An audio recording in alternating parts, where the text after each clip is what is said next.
अपन बात करें अभी स्थापना का माननीय गौतम साहब ने आपके समक्ष किया है। मेरा आपसे निवेदन है कि दूसरा फोल्डर भी हम निकाल लेते हैं।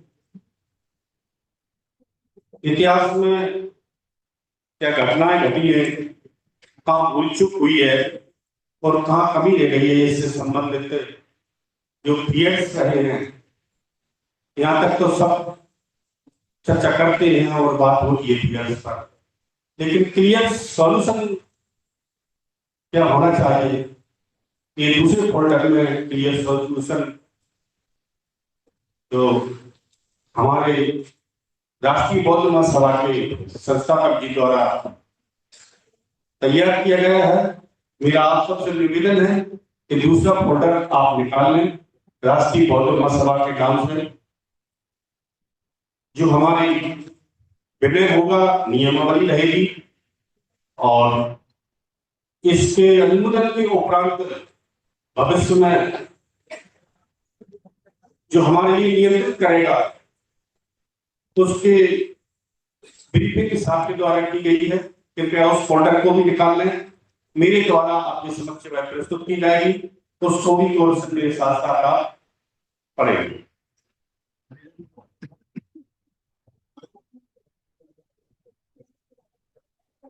इसके पहले के 5 पेज और हैं, तो संविधान तैयार हो जाने के बाद आप सबके समक्ष इसी प्रकार से पेश किए जाएंगे। राष्ट्रीय बौद्ध महासभा संविधान मसौदा। राष्ट्रीय बौद्ध महासभा लंबे समय तक, वर्षों तक एक ऐसा प्रारूप खाका तैयार करना चाहती है कि धर्म संसद आज उस पर डिसाइडेड करेगी इसमें क्या और एडिट हो सकता है, क्या संशोधन हो सकता है, अमेंडमेंट क्या लाए जा सकती हैं। इसलिए भी बड़े एक एक धारा को गंभीर से पढ़ेंगे। धारा 1 संस्था का नाम है, हम सबको क्लियर है। क्लियर हो तो हाथ ऊंचा कर दें। राष्ट्रीय बौद्ध महासभा सबको पसंद है। धन्यवाद। संस्था का नाम राष्ट्रीय बौद्ध महासभा होगा। इसका संक्षिप्त नाम RBM से ही जाना जाएगा। पिछले 15 वर्षों से इसको जाना। धारा 2 संस्था का स्थापना दिवस 14 अक्टूबर 2007, स्थान माथुर बैस महासभा भवन, पंचकुलिया, जिला आगरा, उत्तर प्रदेश। राष्ट्रीय बौद्ध महासभा की इस तारीख को स्थापना की गई है। इसलिए प्रत्येक वर्ष हम 14 अक्टूबर को 12, 13, 14 अक्टूबर को 2007 से राष्ट्रीय अधिवेशन देश के विभिन्न क्षेत्रों में मनाते चले आ रहे हैं। धारा 3 राष्ट्रीय बौद्ध महासभा संस्थापक का नाम श्री धर्म प्रकाश भारती और धर्म प्रकाश भारती बौद्ध, पूर्व MLC आगरा, उत्तर प्रदेश के द्वारा राष्ट्रीय बौद्ध महासभा की स्थापना की गई है। वही इसके संस्थापक है। ये सबको विदित है। धारा 4 राष्ट्रीय बौद्ध महासभा का मुख्य कार्यालय दिल्ली में होगा। जब तक दिल्ली में हमारा कार्यालय अस्तित्व में नहीं आ जाता, नहीं बन जाता, वर्तमान में उक्त कार्यालय गौतम बुद्ध इंटर कॉलेज, नगरा मार्ग, ग्वालियर रोड, आगरा में स्थित है। जैसे ही हमारा राष्ट्रीय कार्यालय तैयार होगा, अस्तित्व में आ जाएगा, आगरा से राष्ट्रीय कार्यालय देश की राजधानी दिल्ली में स्थापित हो जाएगा। ये सब बात। धारा 5 राष्ट्रीय बौद्ध महासभा मौलिक स्वरूप। इसके मौलिक स्वरूप क्या रहेंगे तो इसमें धारा 5 में रखा गया है।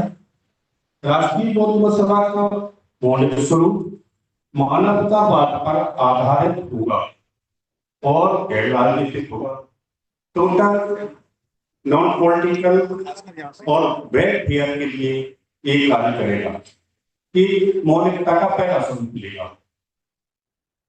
और राष्ट्रीय बौद्ध महासभा द्वारा संचालित सहयोगी संगठन पूर्ण रूप से गैर राजनीतिक हों। जितने भी राष्ट्रीय बौद्ध महासभा के विकासों को वह भी इसी संविधान से संचालित होंगे और गैर राजनीतिक रहेंगे। धारा 6 राष्ट्रीय बौद्ध महासभा का कार्य क्षेत्र। राष्ट्रीय बौद्ध महासभा का कार्य क्षेत्र संपूर्ण विश्व होगा। अभी हम भारत के साथ साथ इसके दो तीन आयोजन हमारा पड़ोसी देश नेपाल में भी कर चुके हैं। 2-3 छोटे घटन हुए थे। एक बड़ा 5 दिवस का अधिवेशन 2 वर्ष पहले दुमनी हमारे शास्त्र तथा गौतम बुद्ध का सिद्धार्थ राजकुमार के रूप में जन्म हुआ। 5 दिवस का इसी प्रकार से अच्छा अधिवेशन 5 नंबर पर दुमनी में चला। तो इस प्रकार से अन्य पड़ोसी राज्यों में भी हम जाएंगे।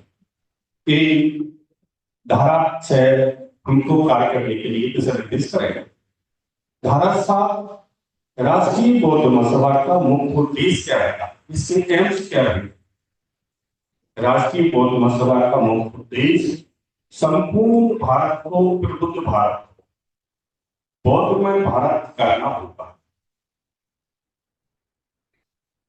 ये उद्देश्य वर्तमान संविधान में तो है, लेकिन संविधान की इच्छा के अनुरूप कार्य न होने के कारण अभी पूर्णतः लागू नहीं हुआ। ये हमारा मेन आंसर रहेगा। इसके सबऑर्डिनेट 4 और हैं। ये पहला उद्देश्य था। दूसरा उद्देश्य ये है समण संस्कृति का प्रचार प्रसार। समण मतलब समण संस्कृति का प्रचार प्रसार हम करेंगे। तीसरा इसका सबक्लोज है वर्ण व जाति भिन्न समाज का निर्माण करें। भारत में वर्ण व जाति का बहुत बड़ा बोलबाला है। जाति विहीन कास्टलेस सोसाइटी का निर्माण करना हमारे सभी संतों महापुरुषों का उद्देश्य रहा है और जिंदगी भर उन्होंने इसी पर काम किया है कि काम राष्ट्रीय बौद्ध महासभा भी आगे बढ़ा है। चौथा सबक्लोज इसका है अंधविश्वास मुक्त भारत बनाना। इस पर बड़े पैमाने पर कार्य किया जाना है। ये देखने में बहुत छोटा सा लगता है, लेकिन बहुत गहरा है। इसकी जड़ बहुत मजबूत है। सोसाइटी में ये हर कार्य क्षेत्र में जमा हो, इसमें अपनी जड़ बहुत मजबूत जमा रखी है। उनको हमको वास्तविक रूप से महापुरुषों के सामाजिक संदेश के लिए उनको समाज में बताकर समाज को इस दिलाने का कार्य करना। पांचवा है कि भारतीय संविधान की उसमें ही समावित है ज्ञान विज्ञान पर प्राकृतिक आधार पर समाज की संरचना करना। जो हमारे सिटीजन्स ड्यूटीज है उसमें 55 4 ऐसा करके ऐसा ये नियम है, उसके अनुरूप भी हमने ये रखा है 5 नंबर पर ज्ञान, जो अज्ञान के बदले में ज्ञान और विज्ञान पर आधारित हो, प्रूफ दैट होना चाहिए और उसका पता लगा इस प्रकार से सही है गलत है और प्रकृति संबंध होना चाहिए, बनावटी नहीं होना चाहिए। इस आधार पर सामाजिक संरचना के लिए कार्य करेगा। ये हमारे 5 उद्देश्य धारा 7 में राष्ट्रीय बौद्ध महासभा के नहीं। धारा 7 विस्तृत उद्देश्य और क्या है, इसके भी सबक्लोज है। शोषित पीड़ित एवं कमजोर वर्ग के लोगों पर हो रहे जुल्मों अत्याचार से पीड़ित वर्गों की हर संभव मदद करना। ये बड़ा व्यापक है और इस पर एक साथ आकर ही किसी विशेष उद्देश्य के नियंत्रण से ही पूरा किया जा सकता है। इसलिए इसको प्रथम प्रिंसिपल उद्देश्य में रखा। महिलाओं को उनकी संवैधानिक अधिकारों से अवगत कराना, उनके उत्थान हेतु संघर्ष करना, बाबा साहब ने एक छोटा सा आर्टिकल लिखा था Indian Hindu movement down and fall करके, राइजिंग एंड फॉल करके एक आर्टिकल था। बाबा साहब चाहते थे कि जो महिलाएं हैं, उनके जो अधिकार हैं, इक्वलिटी है, उसमें बहुत कमी है। इसको पूरा करना भी हमारा उद्देश्य है।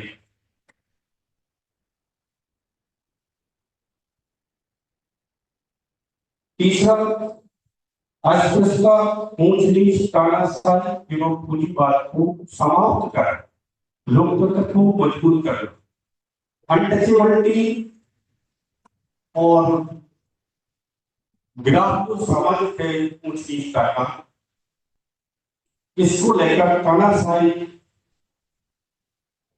देश में डिक्टेटरशिप बनी हुई है और पूंजीवाद इसको बल देता है, जिसके हाथ में ब्यूरोक्रेट्स और देश का जो पूंजीवाद नियंत्रित करता है देश की सरकारों को, उसको समाप्त करना इतना आसान नहीं है। इस पर भी हम एकत्र होकर कार्य कर सकते हैं। यही लोकतंत्र को मजबूत करने का उद्देश्य है। चौथा है धर्म विभाग, व्यायामशाला, पुस्तकालय, प्रशिक्षण केंद्र, सामुदायिक भवन, विद्यालय एवं चिकित्सालय इत्यादि समाज के हित में निर्माण करा। ये हमारी सोसाइटी में एक बड़ी कमी है। सेकेंडरी एजुकेशन हमारी सोसाइटी में न होने के कारण हम वास्तविक जो हमारा कल्चर है उससे दूर उठ गए हैं, तो इसलिए एक उद्देश्य रखा गया है। पांचवा है एक आदर्श समाज की स्थापना हेतु बाल विवाह, दहेज प्रथा, रूढ़िवादिता एवं पाखंड के विरुद्ध समाज को जागरूक करना। समाज में की बुराइयां घर कर चुकी हैं और बड़े ग्रामीण स्तर पर देखा जाए तो ये बाल विवाह जैसी समस्या, दहेज प्रथा जैसी और रूढ़िवादिता जैसी समस्या बड़े पैमाने पर चलती है। इसके लिए भी हमको काम करना होगा। छठवां है मानवतावादी महापुरुषों के संघर्षों, व्यक्तित्व एवं कार्यों को जन जन तक पहुंचाना तथा विभिन्न संसाधनों द्वारा प्रचार प्रसार करना। विभिन्न संसाधनों में है electronic media, print media, oral media और समाज तक पहुंचकर छोटी संगोष्ठियां करना। ये लंबे समय से हम नहीं कर रहे हैं और ये सभी काम हमारे मुखिया मानवलाल श्याम साहब के द्वारा समाज में किए हैं। सातवां है आठवां प्राकृतिक आपदा जैसे बाढ़, भूकंप आदि के समय शासन प्रशासन का सहयोग करना एवं विपदा ग्रस्तों की हर संभव मदद करना। वास्तव में हम समाज के सेवक हैं, मित्रता चाहती है, सहयोग के साथ आगे बढ़ना चाहते हैं, तो आपत्ति के समय सहयोग करना, सहकारी बनना और करके दिखाना ये भी बहुत आवश्यकता है। नवा है विषमता एवं अमानवीयता पर आधारित उन सभी व्यक्तियों एवं संगठनों के विरुद्ध संघर्ष करना जो संविधान निर्माता बाबा साहब डॉक्टर अम्बेडकर जी के सिद्धांतों के विरुद्ध कार्यरत हैं। ये बहुत महत्वपूर्ण है। ये बिंदु हम सबको प्रत्येक व्यक्ति तक जो विषमता से टकरे हुए हैं उन तक हमको इस धारा से सब किलो से हम पहुंच सकते हैं। धारा 9 संस्था का प्रतीक चिन्ह धम्म चक्र, पंचशील ध्वज और अशोक स्तंभ होगा, जो हमारे जो मुख्य पीछे भूख लगा है उसके सेंटर में जो इसका प्रतीक है ये रहेगा। धारा 10 संस्था का ध्वज पंचशील ध्वज ही हमारी संस्था का ध्वज रहेगा।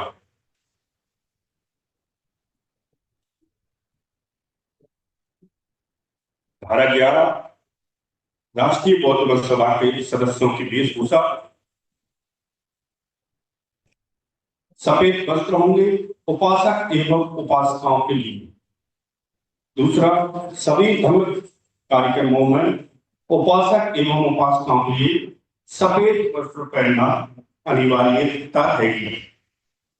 धारा 12, राष्ट्रीय बौद्ध महासभा की सदस्यता, प्राथमिक सदस्यता प्रत्येक वर्ष 100 रुपये होगी, जिसमें धनराशि का 70% भाग प्रदेश कार्यालय में जमा होगा और शेष 30% भाग केंद्रीय कार्यालय में जमा होगा। ये प्रदेशों के लिए धारा 12 है, जिसमें सेंटर जो है सत्ता का विकेंद्रीकरण हम राज्यों तक भी पहुंचा रहे हैं। दूसरा है इसका सदस्यता का क्या होना चाहिए, 18 वर्ष की आयु होना आवश्यक है सदस्य के लिए, उसकी हम 100 रुपए की रसीद काटेंगे। सदस्य हेतु पात्रता बहुजन संत गुरुओं के प्रेम एवं धर्म के प्रति श्रद्धा भाव, समर्पित भाव होना चाहिए। प्रत्येक कार्यकर्ता की जवाबदारी होगी कि हर किसी को सदस्य बनाना। इस नियम में अगर वह फिट बैठता है, टेस्ट में पास है, तो हम उसको सदस्य बना सकते। चौथा है चित्त स्वस्थ हो, पागल दिवालिया न हो और सजा याफ्ता न हो। एक परीक्षण टेस्ट रखा गया है कि व्यक्ति मानसिक रूप से सही हो, पागलपन में दिवालिया न हो और किसी भी अपराध में भय कोर्ट द्वारा दोषी सिद्ध न हो या सजा भुगत कर लाया हो, ऐसे व्यक्ति को सदस्य बनाने की सावधानी बरतनी। संगठन के प्रति निस्वार्थ, कोई स्वार्थ न हो उसका, निष्ठावान हो तथा अनुशासन का पालन करना आवश्यक है। धारा 13, सदस्यता समाप्ति एवं निलंबन निष्कासन, ये इसमें अपील वर्गीकरण रहेगा। 3 इसके नियम है कि कब तक सदस्यों की सदस्यता समाप्त की जा सकती है। राष्ट्रीय बौद्ध महासभा द्वारा बनाए गए नियमों का पालन है। सदस्य वो है लेकिन नियमों का पालन नहीं करता, चाहे छोटा से छोटा नियम है या बड़े से बड़ा नियम है, अगर वह पालन नहीं करता है, ऐसी स्थिति में सदस्यता समाप्त की जा सकती है। समय समय पर आयोजित कार्यक्रमों, बैठक, शिविर, प्रशिक्षण, सम्मेलन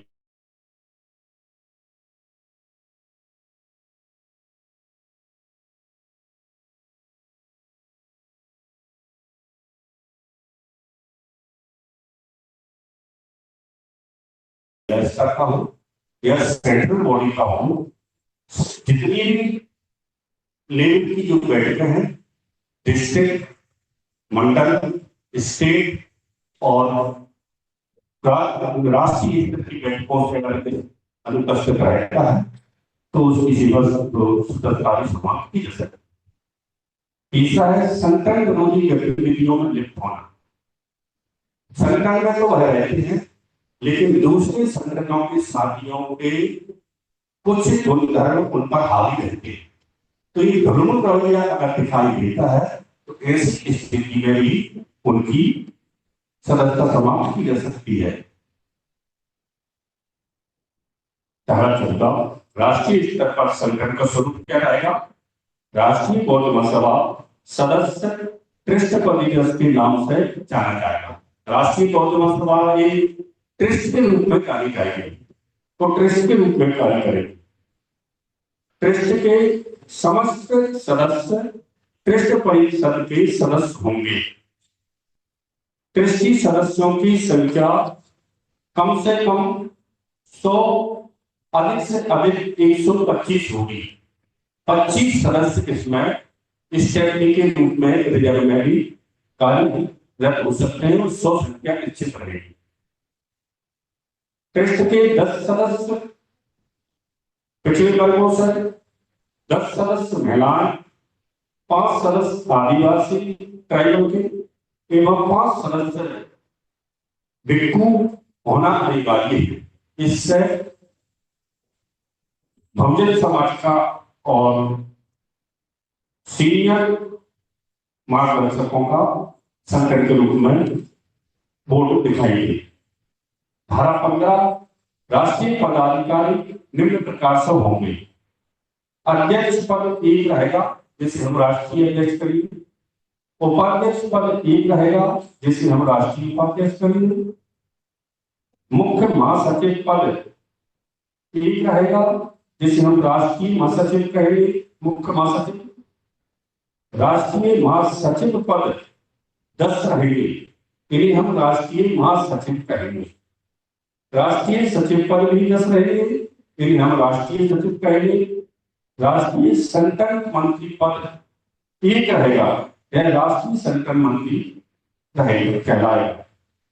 संस्था का कोषाध्यक्ष पद एक रहेगा, यह राष्ट्रीय कोषाध्यक्ष कहलाएगा। इस प्रकार 25 साथियों की कार्यकारिणी राष्ट्रीय पदाधिकारियों की रहेगी। इसके अतिरिक्त पद बढ़ाए नहीं जा सकते, ये फिक्स पद है। संगठन के विस्तार हेतु नेशनल कोऑर्डिनेटर, स्टेट कोऑर्डिनेटर प्रभारी बनाए जा सकते हैं। अगर इनमें और ज्यादा जोड़ना है तो इस प्रकार से इनकी संख्या बढ़ाई जा सकती है। धारा 15 राष्ट्रीय पदाधिकारियों के कर्तव्य क्या है। नंबर 1, राष्ट्रीय स्तर के समस्त कार्यक्रमों की अध्यक्षता राष्ट्रीय अध्यक्ष करेंगे। एक धारा प्रिंटिंग में 16 होना चाहिए, प्रिंटिंग से मिस्टेक से पकड़ हो गई है, इसको 16 पढ़ा है समझो। धारा 16 राष्ट्रीय पदाधिकारियों के कर्तव्य। राष्ट्रीय स्तर के समस्त कार्यक्रमों की अध्यक्षता राष्ट्रीय अध्यक्ष करेंगे। राष्ट्रीय अध्यक्ष की अनुपस्थिति में राष्ट्रीय उपाध्यक्ष अध्यक्षता करेंगे।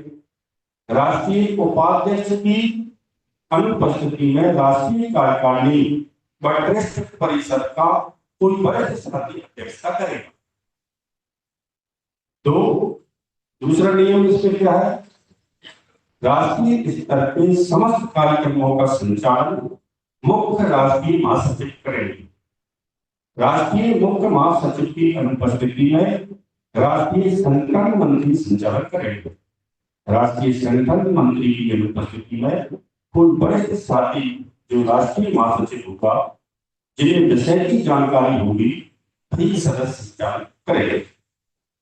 तीसरा, राष्ट्रीय कोषाध्यक्ष समय समय पर समस्त आय और व्यय का लिखित ब्यौरा राष्ट्रीय अध्यक्ष, राष्ट्रीय उपाध्यक्ष, मुख्य राष्ट्रीय महासचिव एवं केंद्रीय कार्यालय के समक्ष रखेंगे। चौथा, राष्ट्रीय संगठन मंत्री की राय कमेटी का गठन संगठन विस्तार आदि में आवश्यक होगी। पांचवा, राष्ट्रीय संगठन मंत्री जातियों में बटे हुए बहुजन समाज को संगठन से जोड़ने में अहम भूमिका निभाएंगे एवं 50% पिछड़े वर्गों को संगठन में जोड़ना आवश्यक होगा।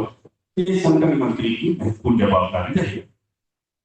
राष्ट्रीय अध्यक्ष, राष्ट्रीय उपाध्यक्ष, मुख्य राष्ट्रीय महासचिव एवं राष्ट्रीय संगठन मंत्री संयुक्त रूप से संगठन को गति देंगे और समस्त कार्यक्रमों का राष्ट्रीय स्तर पर नेतृत्व करेंगे।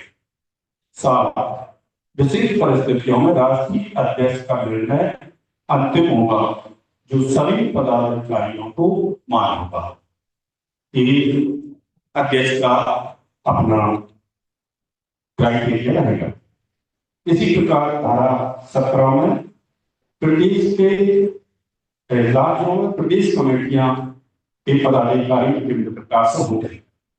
17 मत पढ़ो, 16 पढ़ो, ये 15-1 है, वो 15 पहली वाली। अच्छा, हाँ, साहब ने थोड़ा संशोधन कराया है।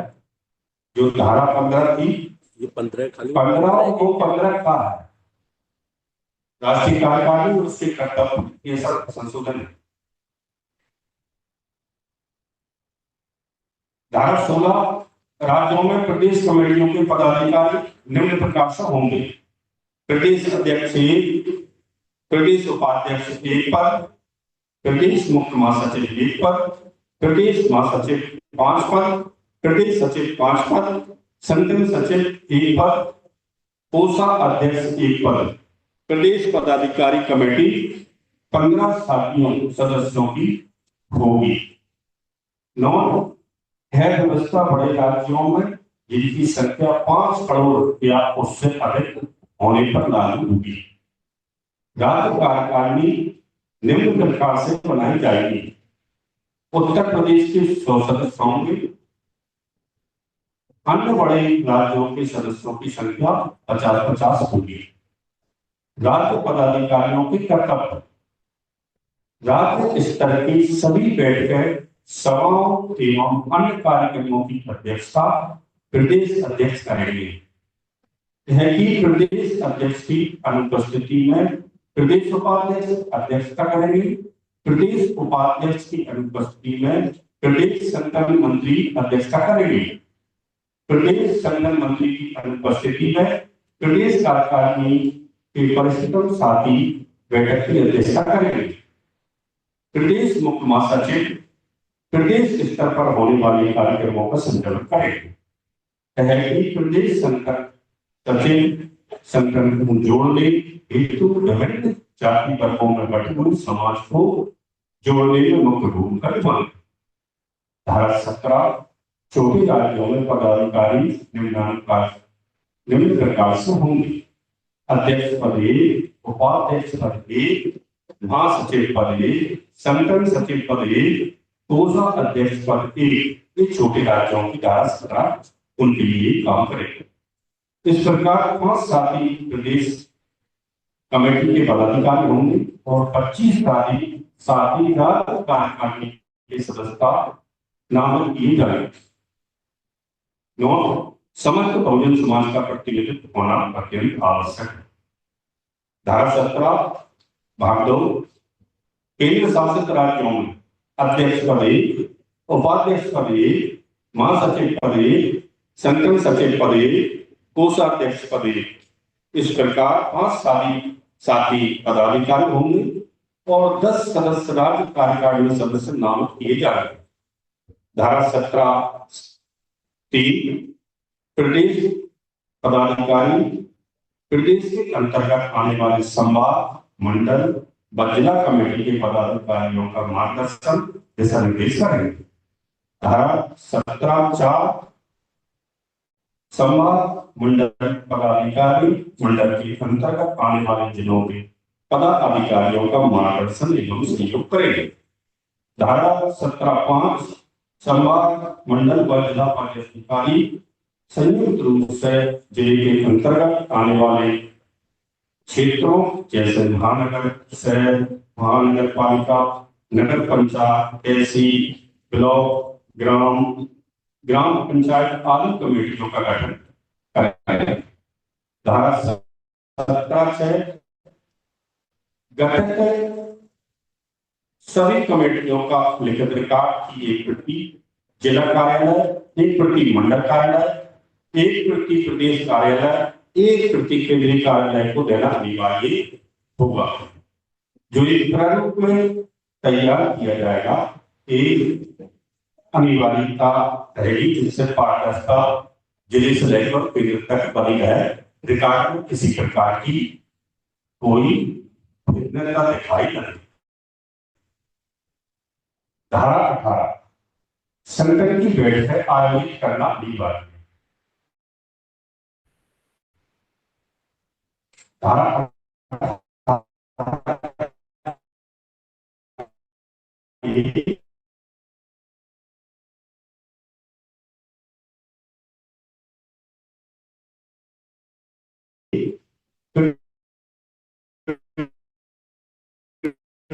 वर्ष 3 या 5 प्रदेश कार्यालय में अनिवार्य रूप से होना चाहिए। धारा 18(3) संभाग मंडल स्तरीय बैठकें परस्पर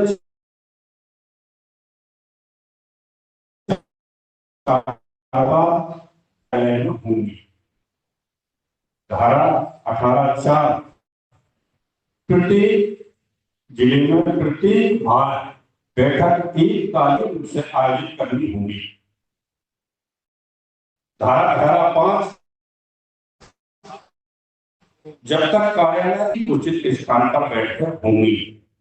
इसी प्रकार आगे मंडल कमेटी। धारा 19(1) मंडल संभाग स्तरीय संगठन संरचना।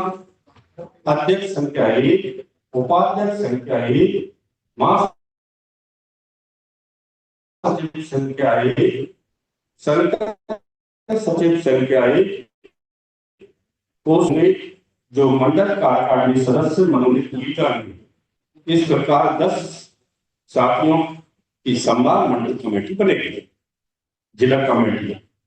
धारा 19(2) जिला स्तरीय संगठन संरचना।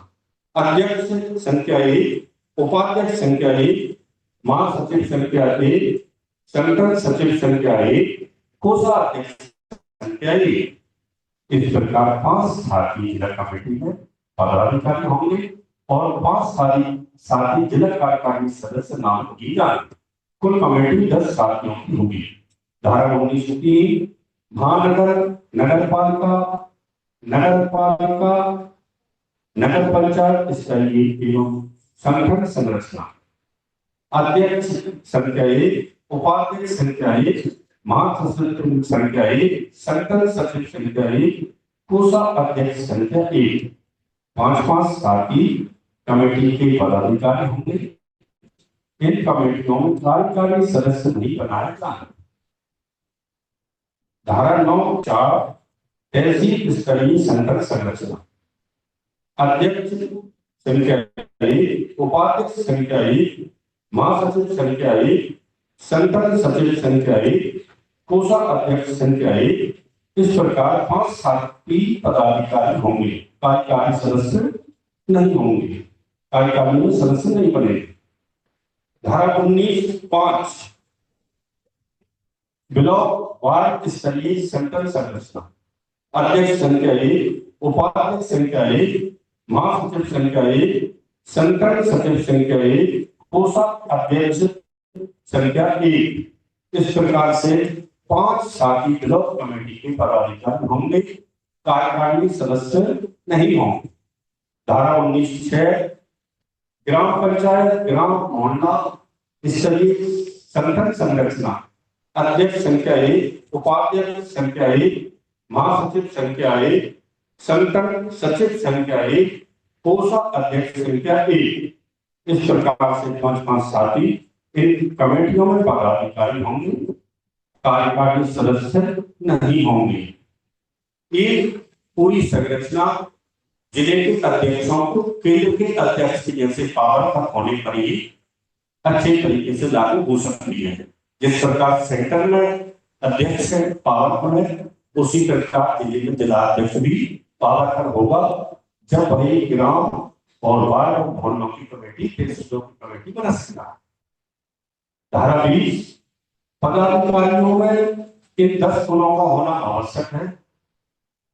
समय का होना, पदाधिकारी के पास समय होना चाहिए। बात को समझने की क्षमता हो, बात को समझाने की क्षमता हो, समझकर समझाने की क्षमता हो। नंबर 4 अनुशासन होना चाहिए। सहनशीलता, धैर्य का होना चाहिए। बात बात पर किसी से भी अनुमति न करें।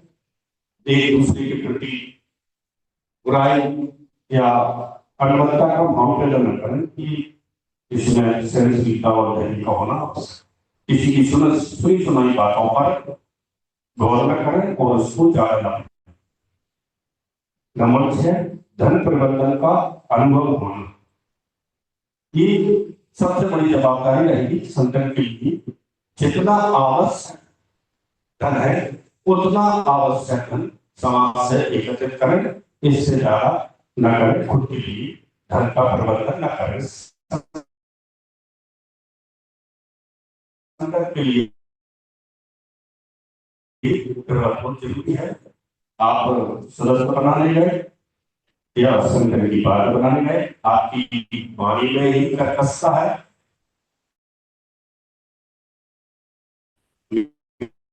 मीठी वाणी नहीं है, इस पर ही कितनी ही खटखटाने पर दरवाजा नहीं, ये मधुरभाषी होना चाहिए। त्याग की भावना कुछ व्यक्तिगत जो हम अपने तरीके से हम हमारी दैनिक दिनचर्या में वहां से त्याग कर करके संकट के लिए हमें त्याग करना बहुत जरूरी है। संकट करना बिखरी हुई समाज को जोड़ना, या छोटी छोटी बातों से समाज में रिश्तेदारियों में मित्रता में अनबन हुई है, उसमें ये देखना है कि गलती किसकी थी और गलती के आधार पर दोनों में समन्वय करके बिखरे हुए जो लोग हैं छोटे स्तर से बड़े स्तर तक उनको जोड़ना, ये गुण बहुत जरूरी है। ये धर्म का आधारभूत फंडामेंटल नियम है, फंडामेंटल रूल्स है मित्रता। मीडिया प्रबंधन, प्रचार प्रसार का अनुभव होना, प्रचार प्रसार कार्य का समय तरीके से करेंगे, ये बहुत जरूरी है। धारा 21 संगठनों के निर्माण का उद्देश्य बहुजन समाज को तैयार करना। संगठनों का निर्माण, सम्यक भिक्षु संघ जिसका अभी निर्माण नहीं हुआ है, यह आदर्श भिक्षु संघ बनेगा। राष्ट्रीय बौद्ध महासभा एक संगठन और हम बनाएंगे सम्यक भिक्षु संघ, जो माननीय संस्थापक जी के अभी माइंड में लेआउट है, हम भविष्य में इस पर भी बड़ा कार्य करेंगे। राष्ट्रीय बौद्ध महासभा दूसरा संगठन, तीसरा रहेगा सामाजिक न्याय परिषद, चौथा है हमारा धर्म सेवक संघ, ये अभी अस्तित्व में है। राष्ट्रीय बौद्ध महासभा महिला भी अस्तित्व में है। इसके अतिरिक्त जो भी संगठन बनाए जाने वो भी संभावित। राष्ट्रीय श्रमिक संगठन बड़ा वर्ग बहुजन समाज का श्रमिक है और प्रत्येक छोटे शहर से लेकर बड़े शहर तक लेबर मार्केट में सुबह 6 बजे से 9 बजे तक मिल जाता है, वहां भी हमको कार्य करने राष्ट्रीय श्रमिक संगठन की तैयार करनी। सम्यक शिक्षा परिषद, ये बहुत जरूरी है। सम्यक शिक्षा परिषद जो हमारे प्राइवेट स्कूल हमारे साथियों का है, उनका भी देश में कोऑर्डिनेशन किया जाए और कोऑर्डिनेशन के आधार पर एक बड़ा बिल तैयार करना। बहुजन छात्र मोर्चा, बहुजन विद्यार्थी मोर्चा देश में यूथ को आगे लाने के लिए, यूथ को तैयार करने के लिए बहुजन छात्रों से विचारधारा हमको चालू करनी है। अखिल भारतीय मतदाता संगठन, देश में सबसे ज्यादा वोटर है तो बहुजन समाज है और उसमें भी ये जागरूकता लाना बहुत जरूरी है। दलित मजदूर किसान मोर्चा या खेतीहर मजदूर किसान, यहाँ भी काम करना, संगठन बनाना हमारा संभावित है। बुद्धिजीवी वर्ग का संगठन जो हमारे रिटायर्ड पर्सन है, इनके पास है अनुभव का भंडार है और उन्होंने जिंदगी की बहुत सारी उतार चढ़ाव देखी है, तो वो आने वाले युद्ध को एक अच्छा मार्गदर्शन कर सकते हैं। तो ये मार्गदर्शक मंडल जिसे हम बुद्धिजीवी वर्ग के रूप में कहेंगे, ये संगठन भी संभावित है। शिक्षित कर्मचारी संगठन तैयार करना, जो एजुकेटेड पर्सन है और बिखरे हुए हैं, अपने अपने तरीके से कार्य कर रहे हैं, उनको एक संगठन के रूप में लाकर हम एक संगठन की संभावित। आदिवासी उत्थान परिषद, ट्राइबल जिसे हम कहते हैं, ट्राइब में काम करना बहुत जरूरी है। ट्राइब बड़ी आसानी से अभी तक वो बिछड़ा है, जब से आज तक उसने समाज और सभ्यता या संस्कृति को स्वीकार नहीं किया है, इसलिए उनको हमारी बहुजन संस्कृति महापुरुषों की विचारधारा से जोड़ना हमारा कार्य रहेगा। ये संगठन बनाना भी संभावित है। उच्च शिक्षित अधिकारी संगठन बनाना, ये समाज को बहुत कुछ दे सकते हैं, मार्गदर्शन भी कर सकते हैं, समाज का अनुसरण भी कर सकता है, इसलिए ये संगठन भी संभावित है। Doctor Ambedkar advocate national association, ये भी संभावित है। ये बहुजन समाज को लीगल एडवाइजरी देकर समाज को बहुत सारे अपराध होने से रोक सकती है और अपराध से फंसे हुए व्यक्तियों को भी बचा सकती है, इसलिए ये भी बहुत जरूरी है। धम्म संस्कार समिति हमारी सोसाइटी के पास किसी भी प्रकार के हमारी सोसाइटी क्रिएट न होने के कारण हम नकल करते हैं या दूसरे के घर में घुसने की कोशिश करते हैं, तो वहां हमें हमेशा दरवाजे बने मिलते हैं, तो हमें निराशा जाती है। तो ये संस्कृति भी हमको बहुत जरूरी है। ये समिति बनती है। बहुजन सिलेबस समिति बहुजन पाठ्यक्रम तैयार करने हेतु पाठ्यक्रम समिति। अगर संवेदन के एजुकेशन चलाएंगे, बहुजन महापुरुषों की विचारधारा चलाएंगे उसमें, तो उसका पाठ्यक्रम भी हमको क्रिएट करना होगा। ये संगठन भी तैयार है। संगम संस्कृति संकल्प समिति, संकुल समिति, संगम संस्कृति के लिए हम एक समिति बनाएंगे। आर्यों के आगमन से पूर्व भारतीय संस्कृति के लिए शोध समिति, जो पूर्व के प्राचीन काल के बौद्ध हैं, आर्य सोसाइटी से पहले की जो सोसाइटी है उसको प्यूरिफाई करने की आवश्यकता है, उस पर भी समिति कार्य करेगी। निगरानी समिति बनाने के जो संगठन कार्य कर रहे हैं वो सही से दायित्वों का परिवहन कर रहे हैं या नहीं कर रहे हैं। मीडिया प्रबंधन समिति रहेगी, इसी तरह से धन प्रबंधन समिति रहेगी, पेंटिंग ट्रेनिंग समिति रहेगी, जिससे हमारा प्रचार प्रसार और तेजी से हो। पत्रकारिता प्रशिक्षण समिति रहेगी, मीडिया से संबंधित कुछ कार्य जो महत्वपूर्ण होते हैं उनको कैसे तैयार किया जाए। अभी हमारे साथी न्यूज रीड अच्छे तरीके से नहीं बना पाते हैं, नीट कैसे तैयार किया जाए, कैसे ब्रीफिंग की जाए, रिपोर्टिंग कैसे बनाई जाए, रिपोर्टिंग स्पीच कैसे तैयार की जाए, ये तैयार की जाए। बुद्ध विहार निर्माण समिति लक्ष्य प्रत्येक ग्रामीण मोहल्लों एवं कॉलोनी में बुद्ध विहारों का निर्माण कराना, ये भी हमारे एक संगठन बनेगा। इस प्रकार से करीब 25 संगठनों की आवश्यकता होगी।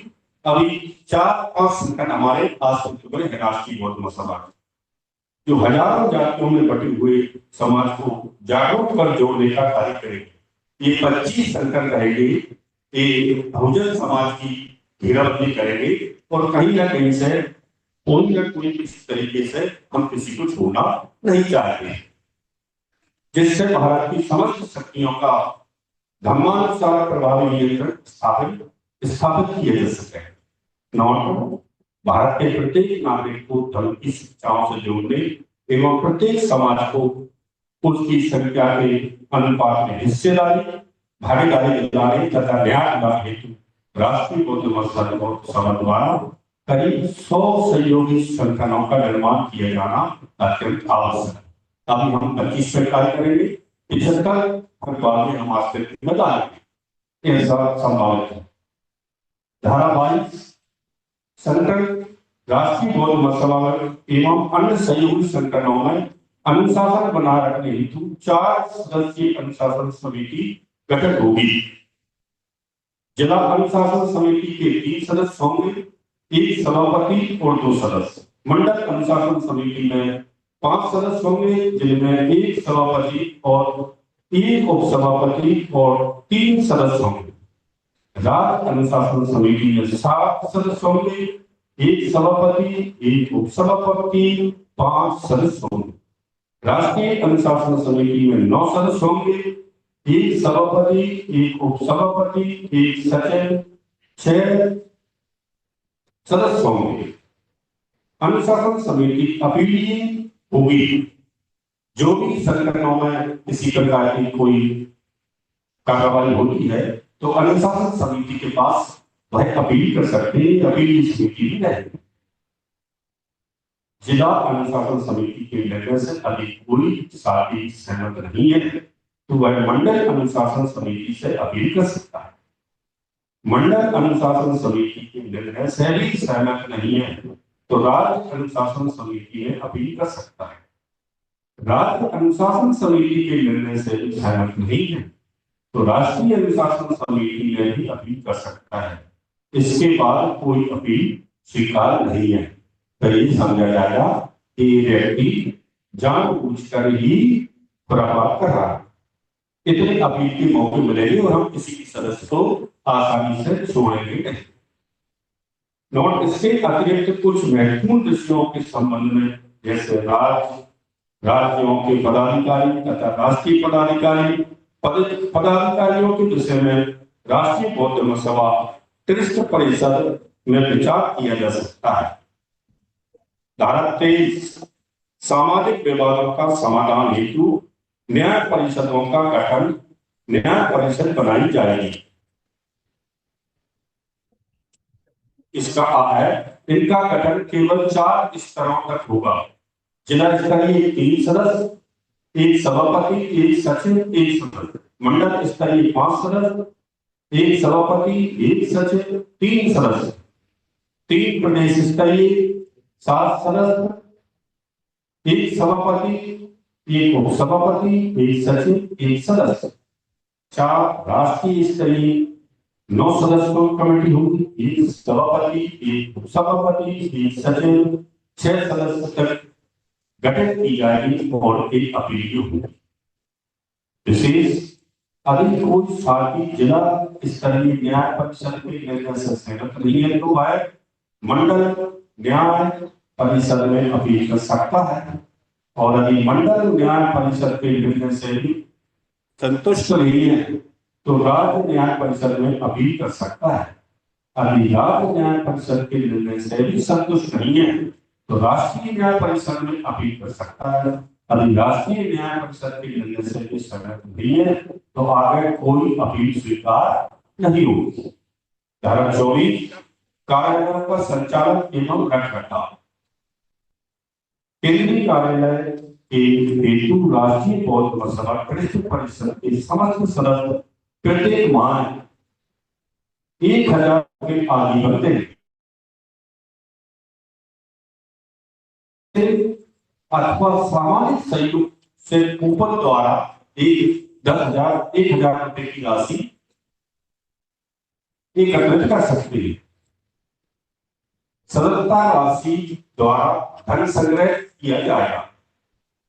3 समर्पित धर्म उपासक उपासकाओं के सहयोग से ऊपर द्वारा जो केंद्रीय कार्यालय के मेंटेनेंस के नाम से छपा होगा केंद्रीय कार्यालय को दे होगा। धारा 24 प्रदेश कार्यालय का संचालन एवं रखरखाव प्रदेश कार्यकारिणी प्रत्येक सदस्य प्रति माह 500 रुपए देगा। इसका स्रोत रहेगा स्वयं के या सामाजिक सहयोग से एकत्रित करेगा। नंबर 2 समर्पित धर्म उपासक उपासनाओं द्वारा मेंटेनेंस कूपन से सहयोग राशि प्राप्त करना है। नंबर 3 वार्षिक सदस्यता राशि द्वारा धन संग्रह किया जाएगा। प्रदेश कमेटी के रखरखाव संचालन की व्यवस्था धारा 24 में। धारा 24(2) मंडल कार्यालय संचालन एवं रखरखाव।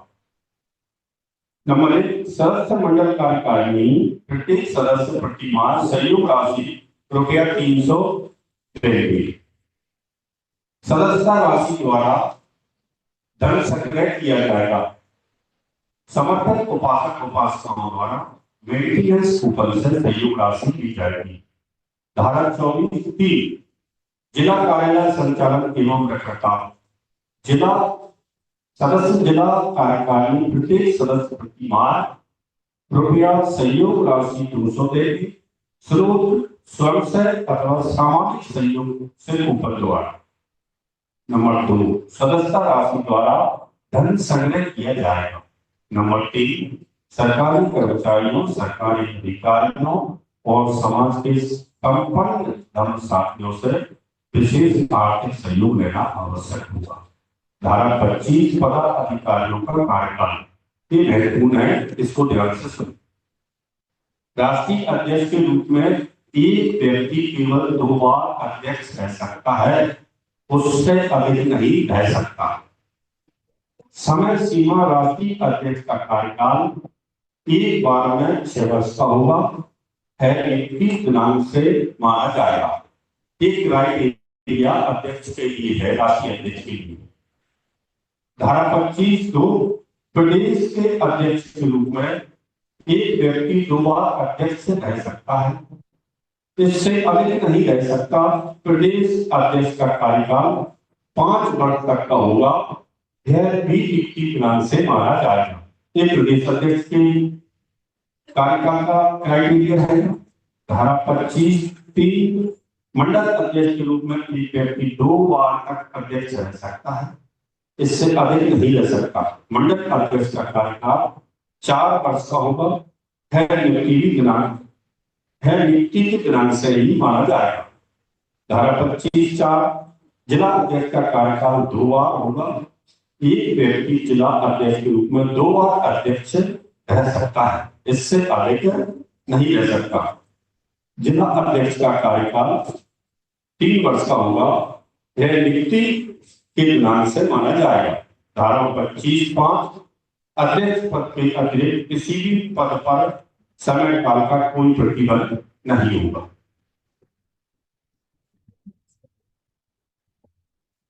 नगर निगम, महानगर, नगर पालिका, नगर पंचायत, तहसील, ब्लॉक, वार्ड, ग्राम पंचायत आदि किसी भी पद समय का कोई प्रतिबंध लागू नहीं किया गया है। धारा 26 ग्राम पंचायत स्तर तक के कार्यक्रम, ग्राम पंचायत मोहल्ला, बस्ती, कॉलोनियों तथा ब्लॉक, तहसील, नगर पालिका, नगर निगम, नगर महापालिका, शहर आदि क्षेत्रों में प्रत्येक रविवार को धम्म गोष्ठी, बैठक, सम्मेलन, प्रशिक्षण आदि कार्यक्रम आयोजित किए जाएंगे। नंबर 2 प्रत्येक बुध को बुधवार की शाम बुद्ध के नाम सामूहिक वंदना, सामूहिक भोजन स्थान क्या रहेगा? बुद्ध विहार, पंचायती भवन, पार्कों तथा सिद्धावान उपासक उपासनाओं के निवास स्थानों पर उपरोक्त कार्यक्रम आयोजित किए जाएंगे। नंबर 3 संविधान वाचन, बुद्ध और उनके धम्म का वाचन, बुद्ध धम्म परिवार संस्कार भी नियमानुसार लागू किए जाएंगे। नंबर 4 भिक्षु, प्रशिक्षक, धम्माचार्य तैयार किए जाएंगे, जिन्हें सोशल मास्टर के नाम से जाना जाए। धारा 27 धम्म सेवक संघ की वेशभूषा बाद में निर्धारित की जाएगी। धारा 27 से पदाधिकारियों की आयु सीमा। नंबर 2 धम्म सेवक संघ पदाधिकारियों की आयु सीमा 18 वर्ष से कम नहीं होगी और 50 वर्ष से अधिक नहीं होगी। 3 धम्म सेवक संघ के सदस्यों की आयु सीमा 12 वर्ष से कम नहीं होगी और 50 वर्ष से अधिक नहीं होगी। धारा 27 सलाहकार एवं संरक्षक मंडल के 75 वर्ष से अधिक आयु वाले सदस्यों के लिए अलग से सलाहकार मंडल व संरक्षक मंडल बनाए जाएंगे। धम्म सेवक संघ के सदस्यों द्वारा संपूर्ण भारत में प्रत्येक प्रातः काल में धम्म शाखा लगाना अनिवार्य होगा। धारा 28 सामाजिक न्याय परिषद तथा अन्य सहयोगी संगठनों की नियमावली अलग से बनाई जाएगी। धारा 19 संगठनों में अनुशासन बनाए रखने हेतु संस्थापक को समस्त अधिकार आजीवन प्राप्त रहेंगे। धारा 19 तो पदाधिकारियों की नियुक्ति अधिकार। नंबर 1 राष्ट्रीय बौद्ध महासभा ट्रस्ट परिषद द्वारा राष्ट्रीय पदाधिकारियों की नियुक्ति की जाएगी। राष्ट्रीय कमेटी द्वारा प्रदेश कमेटियों की नियुक्ति की जाएगी। प्रदेश कमेटी द्वारा मंडल व जिला कमेटियां नियुक्त की जाएंगी। मंडल व जिला कमेटी द्वारा महानगर, तहसील, ब्लॉक आदि कमेटियों की नियुक्ति की जाएगी। नंबर 5 राष्ट्रीय अध्यक्ष व प्रदेश अध्यक्ष को नियुक्तियों के संबंध में विशेष अधिकार होंगे। धारा 19 बैंक खाता संबंधी अधिकार। राष्ट्रीय स्तर पर ही बैंक खाते खोले जा सकेंगे। उक्त खाते 3 बैंकों में खोले जाएंगे। 3 से अधिक खाते नहीं खोले जा सकते। खाता राष्ट्रीय अध्यक्ष व कोषाध्यक्ष के संयुक्त हस्ताक्षरों से खोले जाएंगे। आय और व्यय का पूरा विवरण रजिस्टर्ड में दर्ज होगा। नंबर 3, प्रतिबंध राष्ट्रीय खाते के अतिरिक्त कोई खाता कहीं भी नहीं खोला जा सकेगा। धारा 30, आर्थिक असमानता के निदान हेतु योजना समिति बनाई जाएगी। देश भर में बढ़ रही बेरोजगारी निजीकरण में ध्यान रखते हुए C2C के पैटर्न पर लघु उद्योग एवं घरेलू उद्योगों को बढ़ावा देना तथा युवाओं को बेरोजगारी को ध्यान में रखते हुए सरकारों का ध्यान आकृष्ट कराना मुख्य उद्देश्य होगा। ये धारा 30 बहुत महत्वपूर्ण है और इसे कंपनी टू कंज्यूमर तक हम जोड़ने की प्लानिंग है। ये विचार और भाव ड्राफ्टिंग संविधान की पेश होगी संस्था पक्षी द्वारा लाए गए हैं। इसके लिए ड्राफ्टिंग कमेटी तैयार की जाएगी और ड्राफ्टिंग कमेटी 60 या 90 दिन जो इस समय डिसाइड करेंगे राष्ट्रीय अध्यक्ष जी, उसके अनुसार उस पर कार्य किया जाएगा। अब अगला मूवमेंट आप बिल्कुल शांति से बैठे। हमारे राष्ट्रीय अध्यक्ष माननीय भारती साहब गुरु जी का सम्मान करेंगे। ये बहुत स्पेशल क्षण है। आप सभी शांति से बैठे। माननीय भारती साहब। बहुत बहुत धन्यवाद माननीय कार्यवाहक अध्यक्ष बादल सिंह गौर जी। हमारे नेशनल कमांडर योगेश चौतम जी ने प्रस्तावना और संविधान का मसौदा आप लोगों को पढ़ के सुनाया है। अब हम 10 मिनट थोड़ा सा कार्यक्रम है, उसके बाद लंच के लिए सब लोग चलेंगे। आदरणीय गुरुजी चंद्रा साहब, गुरुजी के जीवन के बारे में जैसे मैंने आपको बताया, आदरणीय गुरुजी ज्ञानेश्वर जी बाबा साहब डॉक्टर अंबेडकर जी के गुरु भाई भी हैं। पूज्य भजंत चंद्रमणि से परम पूज्य बाबा साहब डॉक्टर अंबेडकर जी ने धम्म की दीक्षा ली थी और पूज्य भजंत चंद्रमणि से ही दीक्षा आदरणीय गुरुजी ज्ञानेश्वर जी ने ली है। इसलिए बाबा साहब डॉक्टर अंबेडकर और गुरुजी दोनों आपस में गुरु भाई हैं।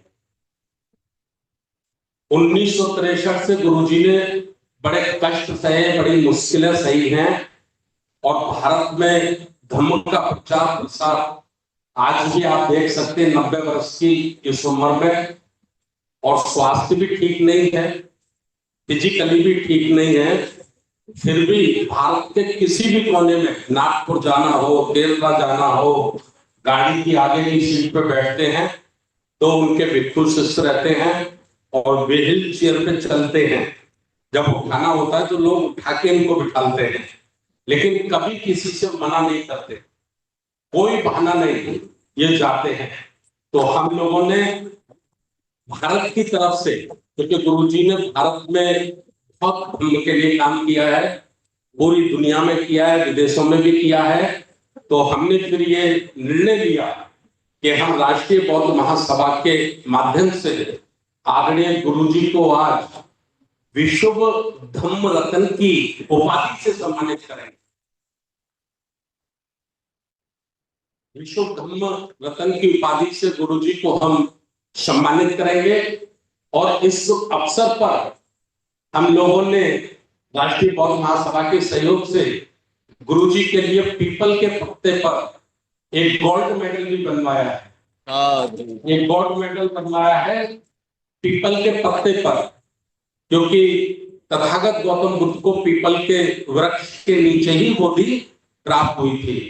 तो हमारी संस्था के राष्ट्रीय आचार्य आदरणीय इंजीनियर किशोर बौद्ध साहब से और हमारे महिला मोर्चा की राष्ट्रीय अध्यक्ष सुषमा बौद्ध, हमारे नेशनल धम्म सेवक संघ के नेशनल कोऑर्डिनेटर संघ प्रिय गौतम साहब और समस्त मंच से मैं प्रार्थना करता हूं कि जो सम्मान पत्र है गुरु जी का हमारे आदरणीय हम सबकी तरफ से हमारे आचार्य जी गुरु जी को भेंट कराए गए।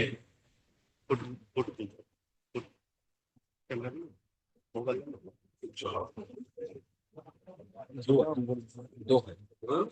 नारे लगाने लगाते रहो जोर जोर से लगाओ नारे।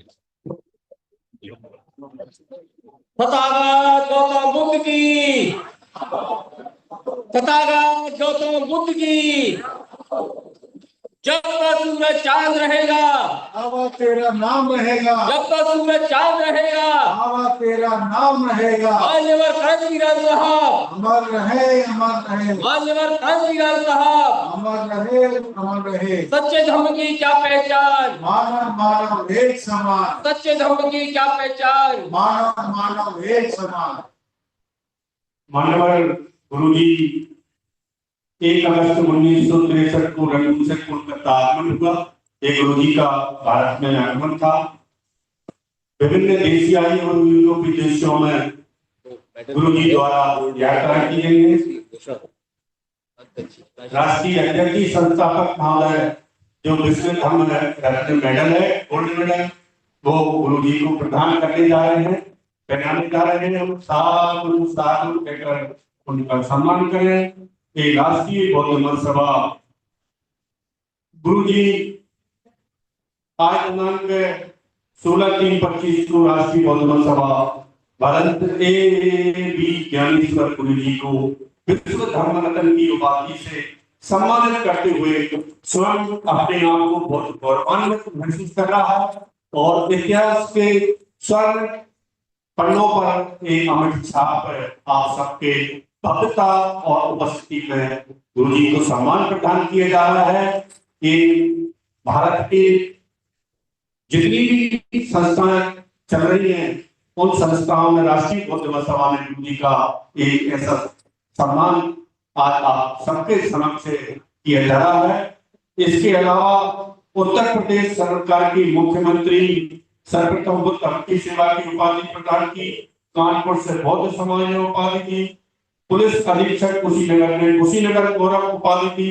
अन्य देश के सभी संगठनों और सरकारों ने दर्जनों उपाधियों से गुरुजी को नवाजा गया है।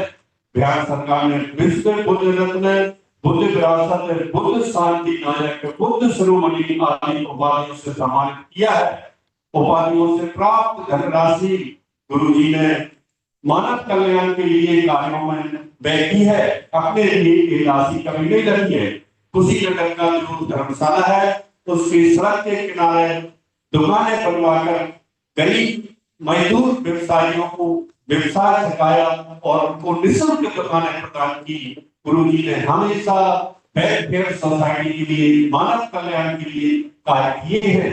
गुरुजी की जितनी भी प्रशंसा की जाए वह बहुत कम है। पूरे देश में 500 से ज्यादा बुद्ध विहार गुरुजी बना चुके हैं। स्कूलों में शिक्षा के लिए कार्य किए हैं। स्कूलों आपदा प्रबंधन में, कोरोना में गुरुजी ने आगे बढ़कर जो भी कार्य असहाय गरीब मजदूरों के लिए किए जा सकते हैं वो सभी कार्य गुरुजी ने मानव कल्याण के लिए किए हैं।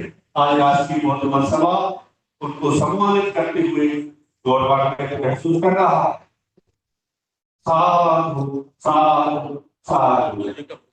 माननीय गुरुजी से मेरा अनुरोध है कि इस संस्था के लिए आशीष प्रदान करें। माननीय गुरुजी, मैं सभी से अनुरोध करता हूँ कृपया अपने स्थान पर बैठ जाएं और इसके बाद में भोजन की व्यवस्था है। सच्चे धम्म की क्या पहचान, सच्चे धम्म की क्या पहचान, सच्चे धम्म की क्या पहचान।